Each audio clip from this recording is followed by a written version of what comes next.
So good morning guys. Ang atong topic for today is introduction to programming. So sa mga gusto makabalo unsa gid ang programming, so mas nice og tanawon ninyo guys. So what is programming? Programming is like giving instruction to a computer to make it do things. You write down what you want the computer to do step by step, using a special language that the computer understands. For example, if you wanted a computer to add two numbers, and you would write a simple program to tell the exact how to do it, like writing a recipe to a computer. Like, sa kanab itong, diba, pag magluto ka guys, is nabi recipe nga sundo nimo para mas malami imong niluto. Sa programming pod, mora pod gyapon imong buhaton na kay mga codes na gamiton para mas manayos bitaw ang outcome sa imong codes, or mas ma kaning kuan kay siya, organize kay siya pagkahimo. Like pag sa kuan, diba, pag magluto ka is need nimo nga naani nga mga ingredients, kay if magkulang gani guys na tendency nga dili kaayo ka satisfied sa imong niluto. Nga na pud sa coding guys, dili ka ma-satisfied if naay kulang sa imo, so need nimo nga wala na gid kung unsa gid ang dapat nimo ipambutang para mas ma-okay imong codes.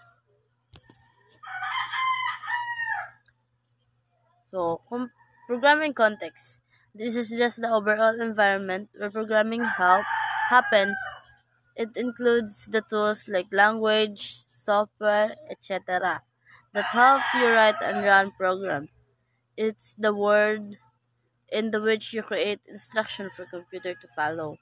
So, para gyapon gid sa game kanina nga sa recipe, di ba, na kay gina-follow. Sa programming po na po kay gina-follow nga mga instruction. Kay if magpataka ra kag butang sa mga kuanda guys, syntax or anything that ibutang nimo sa program or sa imong code, posible nga dili siya mag-run or dili siya mo display bitaw, mahimo na hinon siya og mag-error na hinon siya sa imong system. So need gid mo nga magkuanig ka nga unsaon ni nga instruction para imong codes is dili siya mag-error or mag tuloy-tuloy lang ang iyang code.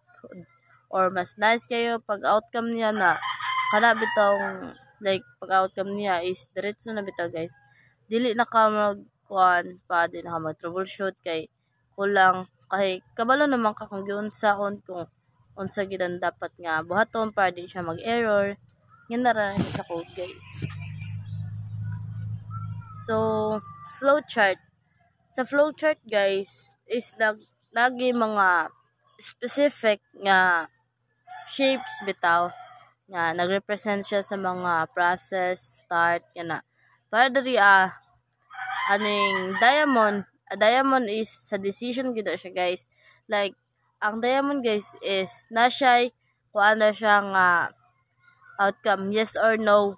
So sa decision is yes or no, then ang kaning sa oval guys is start and end. So before ka moabot sa decision, diri gid kay una sa oval, which is ang start ug ang end.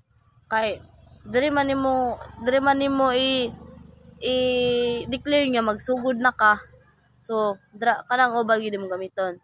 So kani pong sa input ug output guys, mura gyapon siya kasunod sa start bitaw. Kay start tapos input, mag-input ka, disconnect yung process yung symbol, o ibutang naman na siya. Tapos pwede sab siya nga start, input, decision, process, nga na bitaw. So later atong pakita kung unsaon siya pagbuhat bitaw sa using na to ang draw.io. Mo dito ta mag example unya guys kung unsaon gid siya para mas masabtan ninyo kung giunsa gid ang flowchart. So ang flowchart is a simple diagram that show the steps of process or program in order. Think of it like a map for your program. Each block or shape in the flowchart represent a step or decision in the process, helping you visualize how the program should work. So later on, ato siyang i-construction niyo kung unsaon giday siya para makahimo ta og kaning flowchart bitaw. So unya ato na makahibaw-on guys.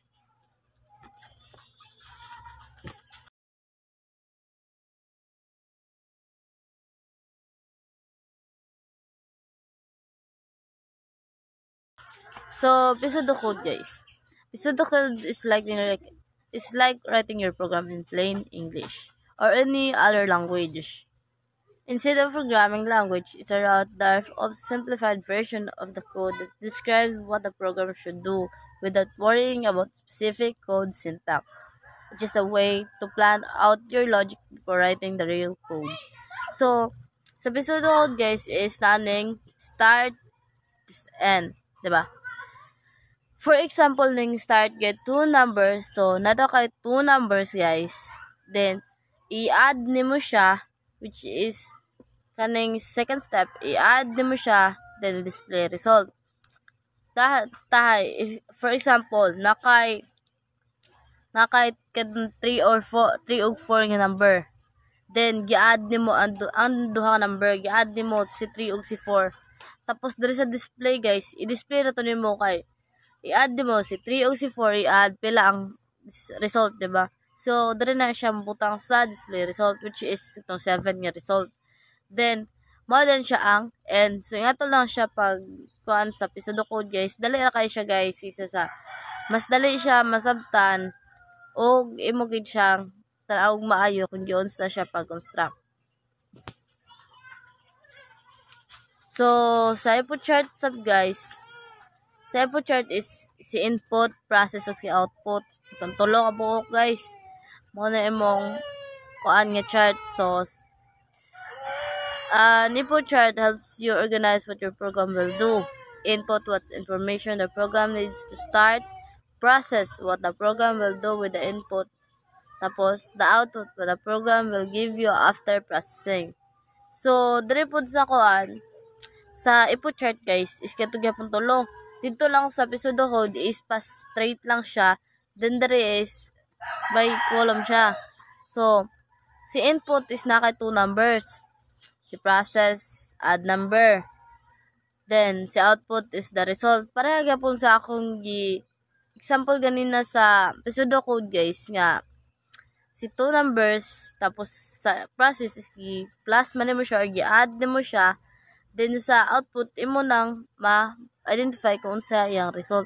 So dira nimo siya dapat ibutang. Nga na lang siya kasayon. Tahay.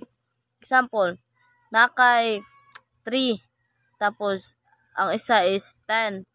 So sa process gi-add nimo siya 3 plus 10 is 13.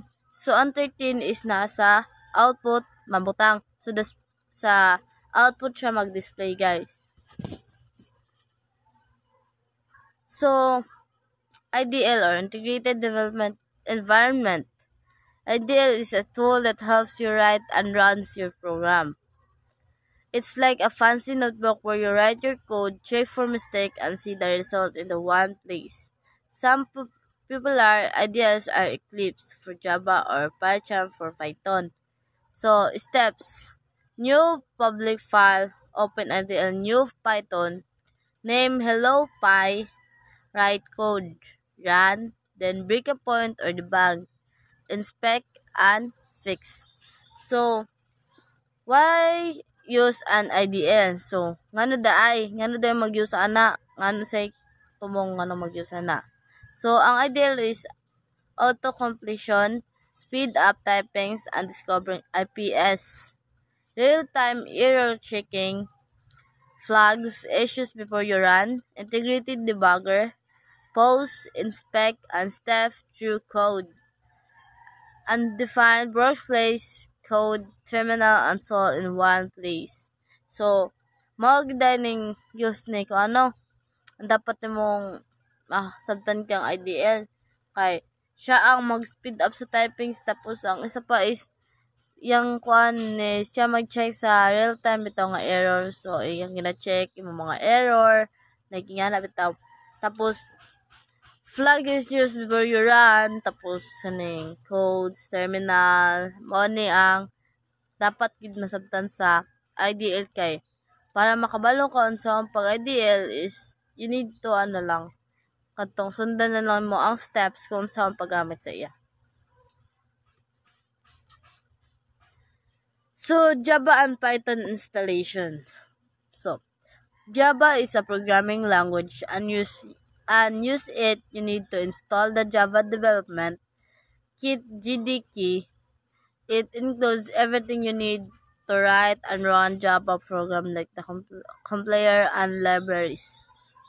Then sa Python is another programming language and to use it, you need to install Python from its official website. Python comes with everything you need to start writing and running program right away. After installing either language, you can use an IDL like Eclipse for Java and Python for Python to write and run your code.